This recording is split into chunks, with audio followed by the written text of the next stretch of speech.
The problem of human suffering is an area in Christian evidences, and usually I do a lot of Christian evidences. How do we know that there's a God, and so forth, all over the world? And the problem of suffering is one of those topics. Usually I'm doing God and science. I'm talking about world religions. Do all roads lead to God? Really all kinds of things. The first time I put suffering into the lineup, people thought that was kind of odd. But the truth is, more people have questions about how can there be a good God because of the evil they've seen on this planet than I think people who really wonder about postmodern philosophy or people who are stumbling over, has the Bible been copied accurately? These are all great things to discuss. But I have one of the best jobs in the world because I'm able to interact with people all over the world, in fellowship, at universities, in all the countries. I've just come back from Latin America a few days ago, and I'll be speaking in the Spanish service tomorrow, which should be really fun. Okay, so we're going to talk now about the presentations in several sections. The sections may or may not line up with our actual breaks. I'll give you a break when you need a break, and so that'll be probably in about half an hour or so. Let's talk about pain. There is, of course, physical pain. There's emotional pain. Which is worse? I find that young people will usually say, oh, physical pain. You know, I don't want to hurt physically. But the older we get, the more we will say it's emotional pain. No one wants to have his arm broken. We just had a picture of a broken limb.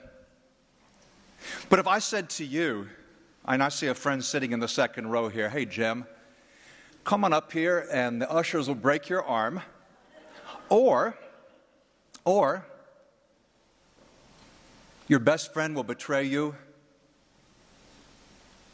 your wife will leave you,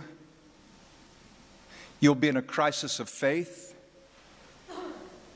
another terrible accident will happen to one of your children, not you, but you'll just have to endure it, and your whole brain will be chaotic, pulsing with emotional pain. Would you doubt at all which you would choose? And most people and most audiences would say, take my arm, I'm coming up, just break my arm. Because the truth is, pain in the heart is much more serious. It seems to be almost unlimited in what it can do. Now that's an encouraging intro. So I remember one year in my life when I had a lot of pain was the year 2003, and I think that was in part because I lost my job. Many of you have been through that before. But actually, it didn't really feel that painful. It was more exciting. I felt like Abraham. Where will the next step be? Step out in faith. Then, a few months later, my father died of cancer. We weren't particularly close, and so I assumed that when he died, and we had a bit of a heads up, we had several months, I thought it wouldn't hurt that much. And it was the night before the funeral, I was talking to one of my father's friends, and I started feeling these really deep things. And I shouldn't have been surprised. I could hardly speak at the funeral. My brother and I were doing the eulogy. How much it hurt. Thinking of me as a little boy, my father carrying me on his shoulders. We had these routines. You touch the top of the doorway before you went to bed. Because he was a tall guy, and I loved to reach up high. The smell of his cologne, the feel of his beard at the end of the day on my cheek. And I was sharing about these things in the funeral, and then I just burst into tears. My kids had never seen me cry like that. And so I thought, if you're not close to someone, then it won't hurt so much when they go. Oh, I was wrong. But there was more. Because then, 2 months later, the son of a friend of mine who, with Douglas Arthur, invited me to learn about Christianity. This son took his life. And it just happened to be, we had just relocated from the South Pacific to the United States. And he happened to kill himself in the town where we lived. We're happy we were there to be some support to the father and the mother and his brother. But to me, it felt like that was the saddest I had been all year. The job was a zero. Dad dying, that caught me off guard. But this was a profound sadness. And I realized that probably what's going on is it's all building up. It's cumulative. It's not the same as physical pain. Okay, I broke my toe last year. I was walking too quickly in the house. That's what my wife would say. I would say the house was designed, the doors are too narrow. They really are. I barely can walk through. And that's true, and that was my excuse for breaking my toe. So I was walking with a cane for a long time. I was fine. By the autumn, Vicki and I walked across England. She thought there's something you can do. You walk coast to coast in Great Britain. Great Britain's not that wide. And you do 15 miles a day, and you can walk across the country. It doesn't really take that long. Oh, it was worth it. The blisters, the bleeding, the cuts, that was minor. I didn't, when I got a blister, I didn't go, oh, this reminds me of the pain when I broke my toe. Not at all. A few weeks ago, I twisted my ankle really badly. I was on a cane for almost 2 months. I was doing extreme sports, nocturnal dog walking. But the pain I didn't go, oh, this reminds me of all the other things I've suffered in my life. And no, it's like you start afresh each time there. Emotional pain is different. How do we make sense of the evil, the pain, the suffering in the world? And in one sense, I don't think we can, but we should at least make an effort. Theologians call this theodicy. Theos is the word for God. That's in the New Testament Greek. Okay? Theos and dike is justice. Is theos, dikaios, is God just? Given what we see, how do we defend God's justice? It's kind of what the book of Job is. Job is a theodicy. So that's the $1 million word. If you learn one new word today, it's theodicy. Well, it seems to me the beginning of this has something to do with our free will. In my life, most of the pain I've suffered has come from me. In my case, the physical pain and the emotional pain.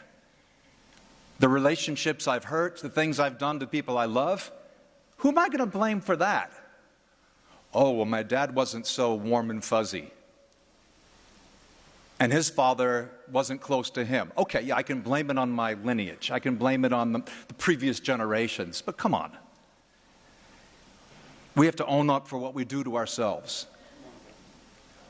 And so God isn't responsible for everything, and yet many things happen that God knows are going to happen. He permits them. And so now we think about the starving, the famine. We know there's enough food, but we know that in a lot of countries, because of bad government, or we could just say sin, people don't get it.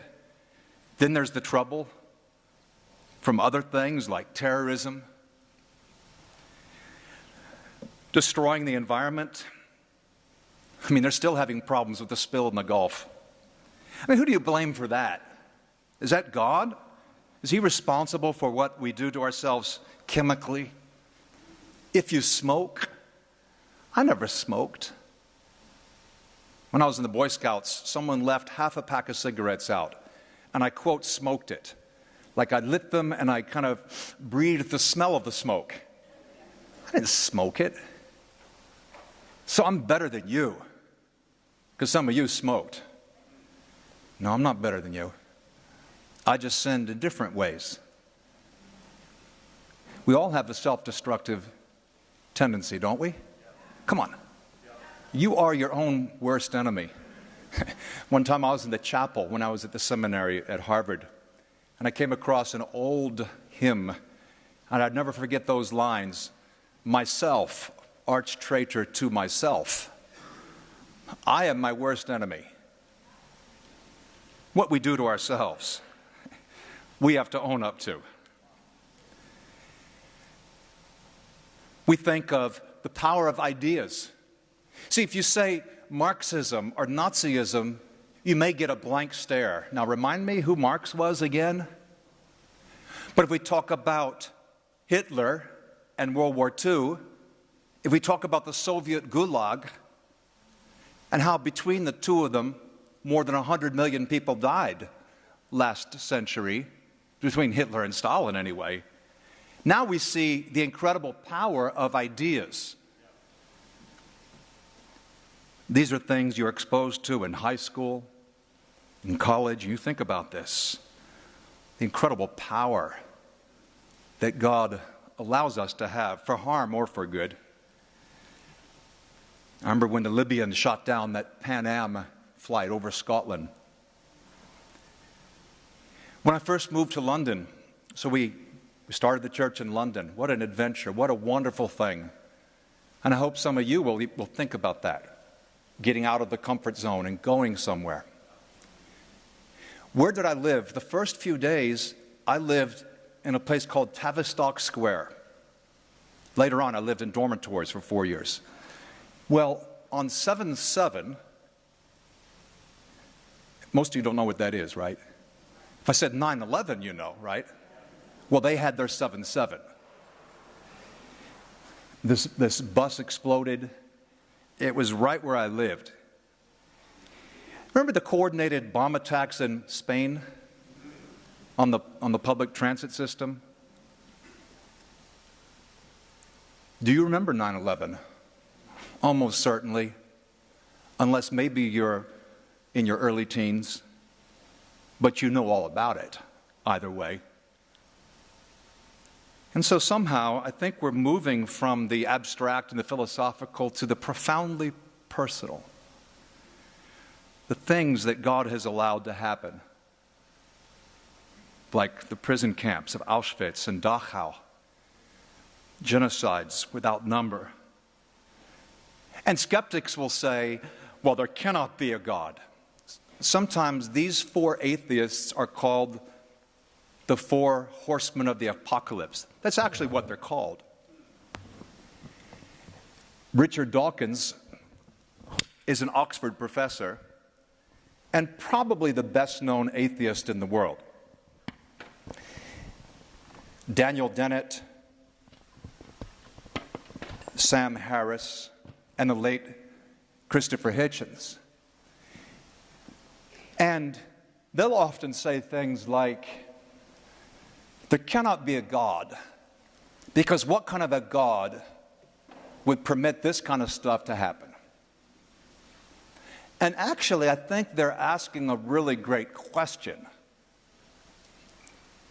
though their conclusion doesn't follow. I don't think they're in a position to answer that question. But often atheists, and I've had a number of public debates with skeptics, often atheists will play this card. And they'll say, if there's a God, then how come my wife died of cancer? Answer that one. He must not be all-powerful, or he would have done something. Or maybe he is all-powerful, but he just doesn't care about you. Trying to shake your faith. But they'll bring up these things.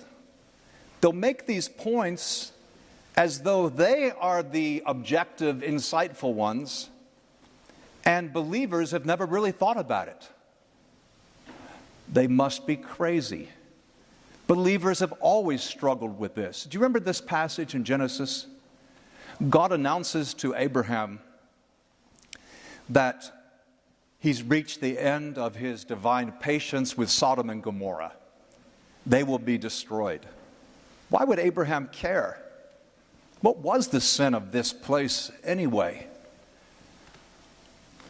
And it wasn't sodomy, though that was part of it, more of a symptom than a cause. To see the exact sin, you have to read Ezekiel 16, and then you'll see why.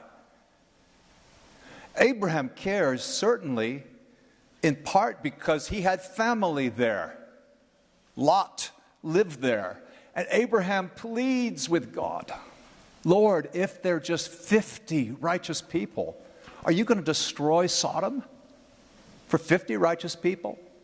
Which reminds me a lot of questions believers ask or unbelievers about judgment, about hell. Am I really supposed to believe this? Is this fair? Etc. Oh, come on. Abraham was wrestling. Lord says no. Abraham says, well, if there were 45, would you destroy it? If there were just 40, and he comes down to 10. The point not being that 11 was a special number or 9.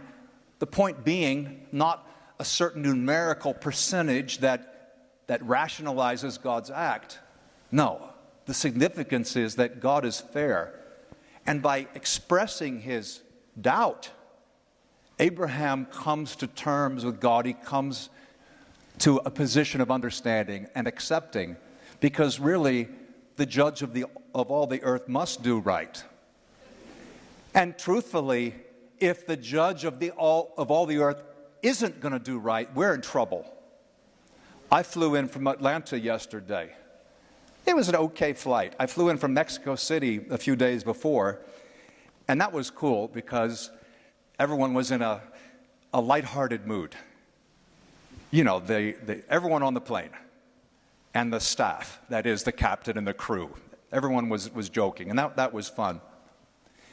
But would it be fun if the captain got on and said, this is your captain, and we want all of you to have free drinks too, because we've been enjoying ourselves in the cockpit. And they all came staggering out. What would you feel? A profound sense of security? Oh, no. It would bother you deeply. These are the ones who are supposed to be in charge. And if we can't trust them, it's more than just some existential angst. All is not well in the universe. The thing is, many Christians, I think, and maybe some of you today, you fear that maybe the judge of all the earth won't do what's right. You would never say that. You would never say, oh yeah, God seems like an absolute monster sometimes. Well, I have a real hard time reading these passages in the Old Testament. Why does Jesus keep talking about the fire and the worm? We wouldn't say that we doubt God, because in the church culture you learn to be politically correct. But deep down, what do you really think? I mean, if we drugged you, gave you a sodium pentothal or something, and then asked you questions, what would you admit? Are we struggling a little bit with God's justice too? You see, the struggle is not the struggle of the unbeliever. The struggle with the justice of God, with theodicy, is especially the struggle of the believer. He has a reason to struggle. For someone who doesn't believe in God, big deal. What's there to struggle about? It's a raw deal for everyone. So who cares? So the unbeliever will typically say, an all-powerful God must not be good because he doesn't remove suffering. Or maybe God is good, but he lacks the ability to remove sin from the world and evil. Now, as a Bible believer, as a Bible reader, I know God will one day deal with sin and pain and suffering in a decisive way. But it's my understanding that if he did that right now, that would be the end of life as we know it. And most of us aren't really ready for that to happen right now. I'm not psychologically ready. Saved or not, I'm just not sure I want to cross over right now. So what is a biblical perspective on this matter? Let's begin to look at how can we answer these charges. Did God create evil? Okay. You think God created everything, and you think God created good. I don't think God created good. I think God is good. He just is. He's the great I am. Because if he created good, that would suggest there was a time when there wasn't any good. But he is good. He is that which not only is good, but by which all good is defined. He didn't create good. He is good. As a result, what he created, Genesis 1, was good or very good. But then did he create evil? Well, everything that was created by God, but evil wasn't created. And in a way, this may sound a little funny, evil's not real in the way that good is real. I want to give you just a simple example from science. Have you ever been up in a balloon? How many of you have ever been up in a balloon? How many of you have ever blown up a balloon? Okay, a lot more. I knew that. Okay. So I was up in a balloon once, and you're standing in the basket, the gondola, and there's the fire. And if you're tall, like me, you have to duck. It's really hot. But it heats the air. And what is heat anyway? It's particles in motion. Well, what is cold? Well, that's particles not in motion. Cold is just the absence of heat. In a way, cold isn't a thing as heat is a thing. So heat is real, but not cold. Now, we experience cold. Maybe you experienced it today even. But I would say you're experiencing the absence of heat. And evil is the absence of God's presence. Evil is when we turn away from God. He didn't create it. So don't say, well, he created everything, therefore he created evil. In philosophy, that doesn't wash. Evil's not a thing. Besides, evil's a choice. It's a choice that we make. We have free will. But we could go farther than this. We have a nervous system. Some of our systems are more nervous than other people's systems. I'm a fairly tightly wound guy. Some of you relate to me. People say, what do you do for fun? How do you relax? Oh, I like to do things that are tense. That's how I unwind. Wow, you must be really tightly wound. Okay. We all have a nervous system. And that's a good thing.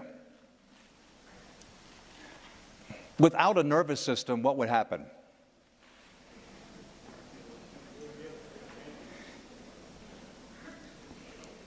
Five years ago, I was speaking in Orlando.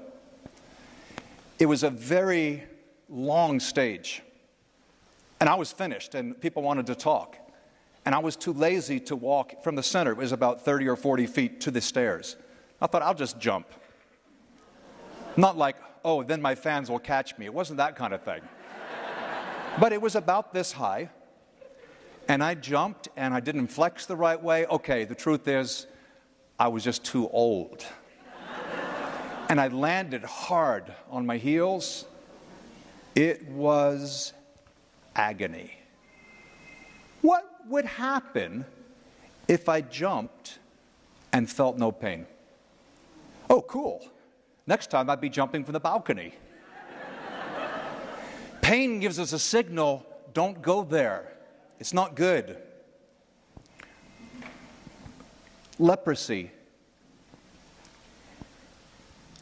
begins with a lack of ability to feel pain. It could just be a small patch on the skin. But when people don't feel pain, then if they get a wound, maybe a dirty nail goes through their skin or a foot,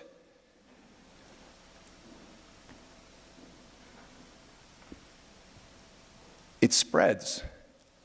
You can get an infection, particularly in soft matter. So if you've seen lepers, often they'll be blind. The eyes go. The nose will be terribly deformed. Often they'll be losing their fingers and toes. We don't see it so much in Boston, but if you travel, I assure you, it's all over the world. If the lepers were able to feel the pain initially, and this is so easy to cure, in the early stages, it's so easy to cure. Just a few dollars. But then the damage is done. They don't feel the pain. And so the heads up of a properly functioning nervous system everywhere pay off in many, many ways. You know, we eat. Some of you skipped lunch today. Some of you had a big lunch. Some of you are kicking yourselves for the lunch you had. What would happen if you felt no pain after eating a large meal? Too large a meal. Then you keep eating. And then what would happen eventually? Like in that disgusting movie 7, your stomach would rupture. You would eat so much. I mean, what would stop you from continuing to shovel it in? So pain is actually essential to life in many ways, physically and even emotionally. Emotionally. Because signals we get socially tell us, don't go there. Don't push that. Don't treat people this way. This is hurtful. If we don't pick up on those signals, then we end up really hurting people and ourselves. It's essential to life. Yeah, if there's a God, how come all those people got killed in 79 AD, you know, when Vesuvius erupted, and the towns of Pompeii and Herculaneum, with lava or with pyroclastic flow, buried those cities. If you've ever been to Italy, maybe you've seen them, or you've seen the remains, the crusts of those incinerated corpses. And we might say, yeah, God shouldn't have allowed the volcano to explode. Every time I go back to Italy, I think about when Vesuvius is next going to blow. It did blow a little bit during World War II, but it's actually due to explode in a very big way. And on the downward slopes, and in the towns of Naples really a city, Napoli, there are probably 1 million people, maybe 2 million people. The traffic is already terrible. When Vesuvius blows, what will happen? Well, I think a lot of people are going to die. And what are a lot of people going to be saying? God, how could you let the volcano blow? Mamma mia. They'll have some complaint to God. But you build your home right in the path of where the lava is going to flow? And then you blame God? We take incredible risks. Besides, lava is good. What's at the center of our earth? We have this metal core. Why is that important? Well, it generates the magnetic field around the earth. Why? Is that important? Yes, otherwise our compasses wouldn't work. No, that's not the purpose. The magnetic field is what keeps you and me from being baked by cosmic radiation. Without a metal center in our earth, we'd also have no technology. There'd be no metal, there'd be no electronics. I mean, a lot of things would be different, but it wouldn't really matter that we didn't have electronics, because we'd all be dead anyway. Hurricanes are vital. Storms and even superstorms are essential for there to be life on the planet. Weather is as important as topography is. If everything's flat, nothing will end up living. Floods are essential for life on our planet. Absolutely essential. The power of a flood is amazing. I went to a place that had just experienced a flood, Rapid City, South Dakota. I was there just after the flood. It was stunning to me how the buildings were just reduced to rubble. I thought, water can do that? And maybe you're thinking of the Christmas Day tsunami. We have some idea about this. So pretty much anything in nature, from tornadoes to hailstorms to wildfire, are things that are essential for life on the planet. It's a dangerous world. Well, couldn't God have made a world a different way? I don't know. I don't know. Don't ask me that. But if he's all-powerful, couldn't he have made a world that was safer? And I'm wondering if that might be connected to the question, couldn't he have made a world where humans didn't sin?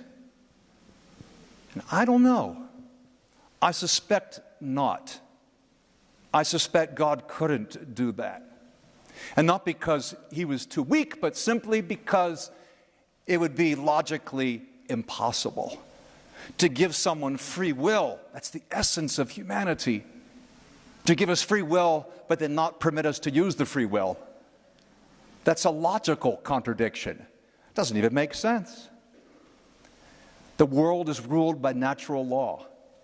And we'd say, oh, it would be nice if God would intervene every time a falling object was going to land on me, if he would just tip the earth a little bit, or just jiggle it and push it away. But you know what happens? This is not just the butterfly effect. He does that, then someone else has a flood. It's like you're praying for rain for your crops. The football team is praying for no rain. The lovers don't want their picnic washed out. And in another part of the world, if it rains, 50,000 people are going to die. It makes me hesitant to even pray for weather. Do I really think that God is going to change the weather just because I prayed about it? Well, Elijah was a man just like us, and he prayed and didn't rain for 3.5 years, blah, blah, blah. That's right. I think the point is to be people of faith and people who pray. It's not that we get to command the elements.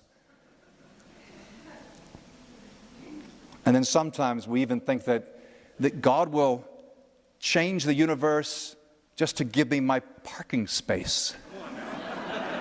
This is a running disagreement between men and women of good faith, such as between me and my wife. I tend to think God doesn't really care very much whether I get a parking space. Some of the brothers say, yes, but you know, not a sparrow falls to the ground apart from the knowledge of your Father. And the hair on your head is numbered. Yes, I'm aware of that. Okay, I know that. Why are you laughing here? And then others will say, it's okay, I'm not sensitive. Others will say, no, of course it gives you a parking spot. But then I wonder if two equally righteous Christians approach the same parking spot. They've both had their quiet time that day. What does God do? What, does he miraculously divide the parking space so it becomes two? Or he makes someone else pull out? Well, he could if he wanted to. The question's not what could he do. I'm talking about what he actually does. Does he really tilt the whole planet just so we can get our way? He can. What does he do? What does he do usually? Do you know what that is? It's a cell. It's a cancer cell.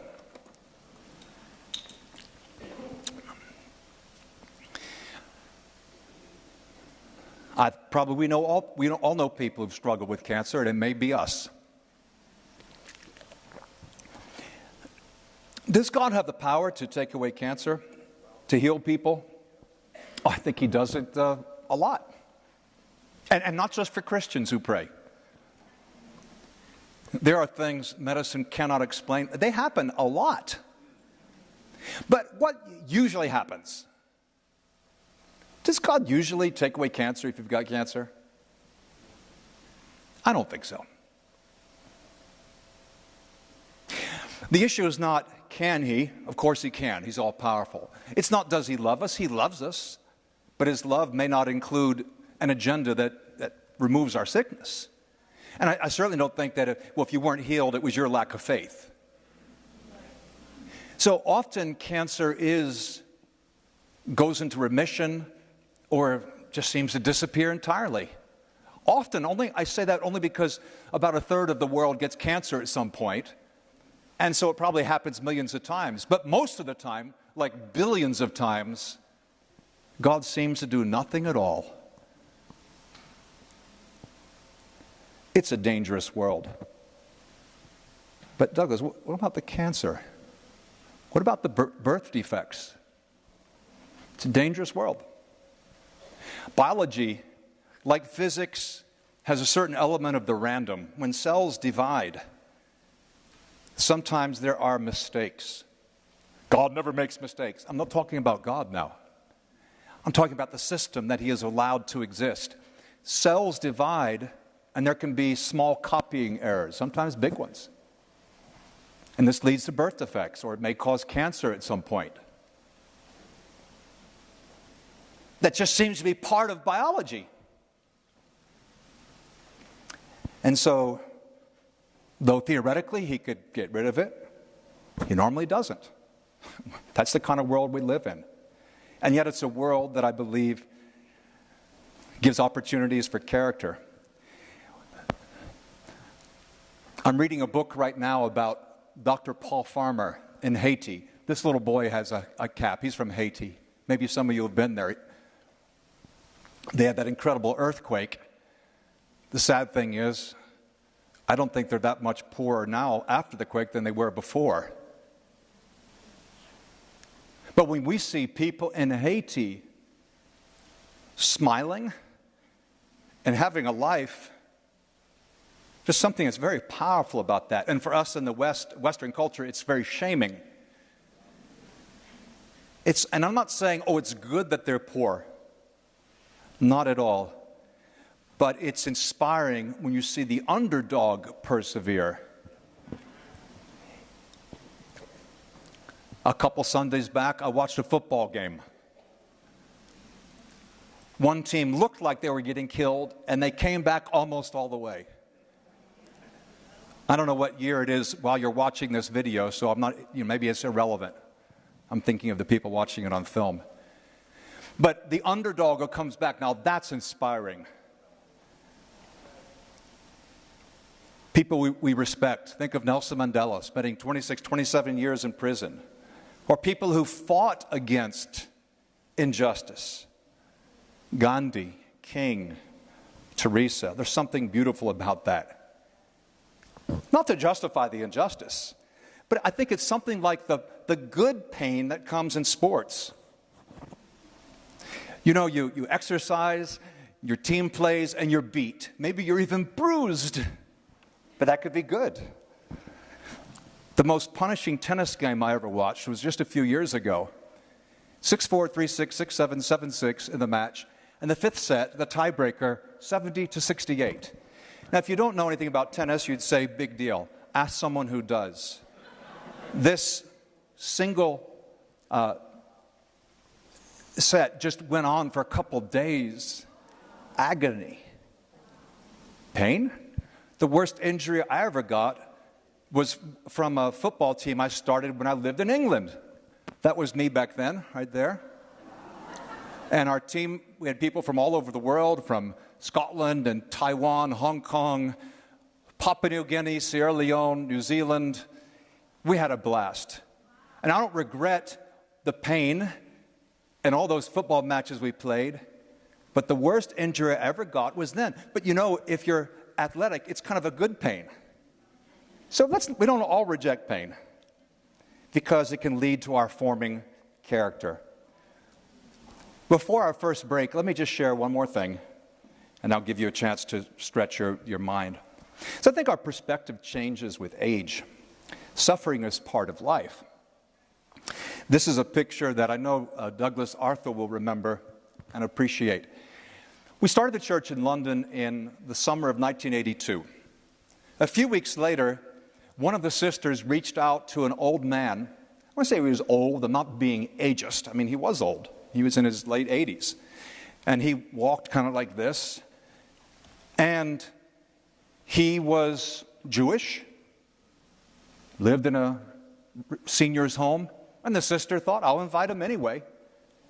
He became a brother, faithful for the last 10 years of his life. One day, my wife and I asked him to come to lunch. And he had a bad arm. One arm was retracted like this. And so he shuffled, and his voice was kind of like that, as though he'd been a longshoreman or a teamster or something. But I don't think they even had them in England. And his arm was like this.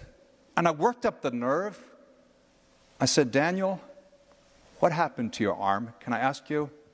He said, a long time ago. It happened a long time ago?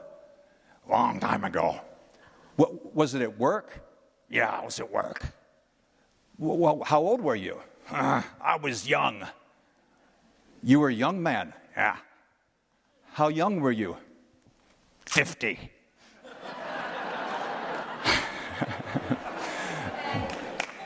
Ah, 50 was young. Perspective changes.